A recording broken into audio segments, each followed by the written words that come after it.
Praise the lord. ક્રિસ્મોલ ભાઈએ તથા બહેનો, ઓગસ્ટ 28મી તારીખ દિવ્ય દેન સંદેશમાં તમારું સ્વાગત છે.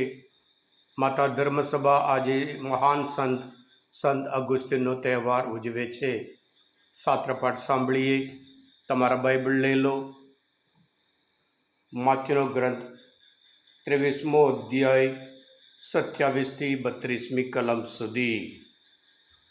ઈસુએ કહ્યું, ઓ શાસ્ત્રીઓ અને ફરોશીઓ, ઓ ધંપીઓ, તમે ધોળેલી કબર જેવા છો. તે બહારથી ખરેખર રૂડી રૂપાળી દેખાય છે, પણ અંતરથી મરેલા માણસના હાડકાં અને બધી જાતની ગંદકીથી ભરેલી હોય છે. તમારું પણ એમ જ છે. બહારથી તમે લોકોને ધર્મિષ્ઠ લાગો છો, પણ અંતરખાને તમે દંભ અને અધર્મથી ભરપૂર ભરેલા છો. ઓ શાસ્ત્રીઓ, ફરોશીઓ, દંપીઓ, તમારી કેવી દશા થશે! તમે પૈગંબરોની કબરો ચણાવો છો અને સંતોના સ્મારકો શણગારો છો અને કહો છો, અમે જો અમારા વડવાઓના સમયમાં જીવતા હોય તો પૈગંબરોના ખૂનમાં કદી તેમની સાથે ભળ્યા ના હોત. એટલે તમે પોતે કબૂલ કરો છો કે તમે પૈગંબરોના મારનારના સંતાન છો. તો પછી તમારા વડવાઓનું આદર્યું પૂરું કરો. આ પ્રભુની વાણી છે, તે આપણો આધાર છે. ક્રિસ્મોલ ભાઈએ તા બહેનો, એઝેકિયલના ગ્રંથમાં 18મો અધ્યાયમાં 21મી કલમમાં આપણે વાંચીએ છીએ, કોઈ ભૂંડો માણસ પાપનો રસ્તો છોડી દે અને મારા બધા નિયમોનું પાલન કરે અને ન્યાય અને ધર્મને માર્ગે ચાલે તો તે જરૂર જીવશે, તે મરશે નહીં. આ વચન મહાન સંત અગુસ્તીનના જીવન માટે લાગુ પડે છે. નાનપણમાં જ બહુ દુનિયાવી જીવન જીવતા હતા, બહુ ખરાબ જીવન જીવતા હતા, પાપમય જીવન જીવતા હતા. અને આ બધું સાંભળીને એમની મા મોનિકાને બહુ દુઃખ લાગ્યું. મોનિકા પોતાના સંતાન માટે ઉપવાસ કરતા હતા, પ્રાર્થના કરતા, રડીને પ્રાર્થના કરતા. આ દીકરાના જીવનમાં પરિવર્તન આવે, હૃદય પલટો આવે. ક્રિસ્મોલ ભાઈએ તા બહેનો, એમ કહેવામાં આવે છે, દરેક સંત માટે એક ભૂતકાળ હતો અને દરેક પાપી માટે એક ભવિષ્યકાળ છે. આ અદ્ભુત વચન સંત અગુસ્તીન માટે લાગુ પડે છે. એટલા ખરાબ જીવન, એટલા પાપમય જીવન જીવતા હતા, પણ એટલા બ્રિલિયન્ટ, એટલા ઇન્ટેલિજન્ટ માણસ હતા. સંત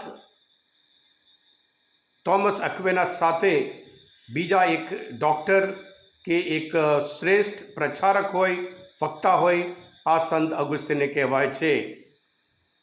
પરિવર્તન થયા પછી, હૃદય પલટો થયા પછી એમણે તો 120 ચોપડીઓ લખ્યા છે. અને ખાસ કરીને એમની ચોપડીઓ તો બહુ પ્રખ્યાત, કન્ફેશન અને ક્રિશ્ચિયન ડોક્ટ્રિન, અને પછી સિટી ઓફ ગોડ અને ધ ટ્રિનિટી એમ કરીને ઘણી બધી ચોપડીઓ એમણે લખી છે.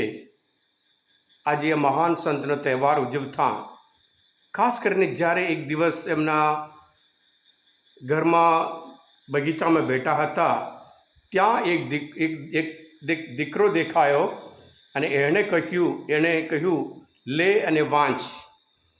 અને લે અને વાંચ એ સાંભળતા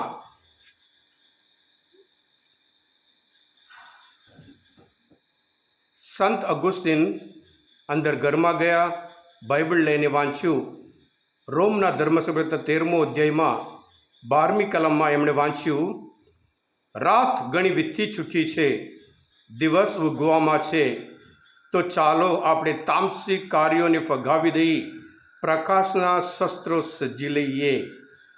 આપણે દિવસે શોભે એમ વર્તીએ, ના રંગ રાગમાં પડીએ, ના નશાબાજીમાં, ના વ્યભિચારમાં, ના ઝઘડામાં કે ઈર્ષામાં. પ્રભુ ઈસુ ખ્રિસ્તને ધારણ કરો પાપી પ્રકૃતિની વાસનાઓને સંતોષવાનો વિચાર કરવાનું છોડી દો. આ વચન વાંચ્યા પછી એમના જીવનમાં એટલું મોટું પરિવર્તન આવ્યું હતું. હા કૃષ્ણવાલા ભાઈ હતા બહેનો, આ સંતનું જીવન આપણે પણ બતાવે છે કે આપણે પણ આપણા ભવિષ્યમાં ઈશ્વર ધારે એ પ્રમાણે પણ આપણે પોતે નક્કી કરવાનું છે. સંત અગુસ્તીન કહે છે, જો તમારા સહકાર વગર ઈશ્વર પોતે તમને તારણ કે મુક્ત કરી શકે નહીં. એટલે જ્યારે આપણે પ્રયત્ન કરીએ ત્યારે જ ઈશ્વર પણ આપણે મુક્ત કરી શકે, આપણે તારણ પામી શકીએ એમ કહેવામાં આવે છે. હા કૃષ્ણવાલા ભાઈ હતા બહેનો, આજના શુભ સંદેશમાં આપણે જોઈએ છીએ ફરી ઈસુ પ્રભુ ઈસુ બહુ પ્રયત્ન કરતા હતા આ ફરોશીઓ શાસ્ત્રીઓને સુધારવા માટે, દૃષ્ટાંત દ્વારા, સંદેશો દ્વારા, ચમત્કાર દ્વારા, પણ એમના જીવનમાં કોઈ પરિવર્તન નહીં થયું. એટલે પ્રભુ ઈસુ આવા શબ્દ વાપરે છે, ફરી જેથી કરી તેઓ એમના જે દંભમય જીવનમાંથી મુક્ત થઈ અને હંમેશા પ્રભુમય જીવન જીવવા માટે પ્રભુ ઈસુ એમને આમંત્રણ આપતા હતા. કૃષ્ણવાલા ભાઈ હતા બહેનો, આ પ્રભુ ઈસુની એક ઝંખના હતી. જેવી રીતે માથેના ગ્રંથમાં 23મો અધ્યાયમાં 37મી કલમ આપણે જોઈએ છીએ કે જેવી રીતે પંખીએ કે મરઘા પોતાના બચ્ચાને ભેગા કરવા ઈચ્છે છે, એવી જ રીતે ઈશ્વરની ઝંખના છે, તમને બધાને ફરી પોતાની પાસે લઈ લેવા માટે ઈચ્છા છે એમ કરીને પ્રભુ પોતે એમની આગળ વ્યક્ત કરે છે. હા કૃષ્ણવાલા ભાઈ હતા બહેનો, આજના સંદેશ મુજબ આપણે પણ સર્વ પ્રકારના આપણા જીવનમાંથી કે દંભ હોય કે પ્રભુ કહે છે તમે તો ધોળેલી ખબર જેવા છો, બહાર દેખાવ બહુ મસ્ત લાગો છો, અંદર કાને તો કેટલાક ખરાબ છે એમ કરીને પ્રભુ એમને કઠિન શબ્દ વાપરે છે. આપણે પણ આવી રીતે દંભમય જીવન જીવતા હોય અને આવી રીતે લોકોને આગળ અલગ બતાવતા હોય, આપણે પોતે અલગ પ્રકારનું જીવન જીવતા હોય, એ બધું છોડી પ્રભુ પાસે આવીએ. કારણ પ્રભુ હંમેશા ઈચ્છે છે કે પાપી માણસ પાપનો રસ્તો છોડી, ભૂંડો માણસ પાપનો રસ્તો છોડી પ્રભુ પાસે આવે, જેથી કરી તે એ જરૂર જીવી શકે, મરશે નહીં. હા કૃષ્ણવાલા ભાઈ હતા બહેનો, આ સંદેશ, આ મનનચિંતન શાસ્ત્રપાઠ સમજવા માટે, પ્રભુ ઈશ્વરને ઓળખવા માટે મદદરૂપ થયા હોય, તમે પોતે દિવ્ય દયાનો સંદેશ સબસ્ક્રાઈબ કરજો અને બીજા માટે પણ ચોક્કસ ફોરવર્ડ કરજો. કારણ તમે બધા આશીર્વાદ છો, અભિષિક્ત છો. પ્રભુ ઈસુ, હું તમારામાં વિશ્વાસ રાખું છું. બોલો દિવ્ય દયાનો જય.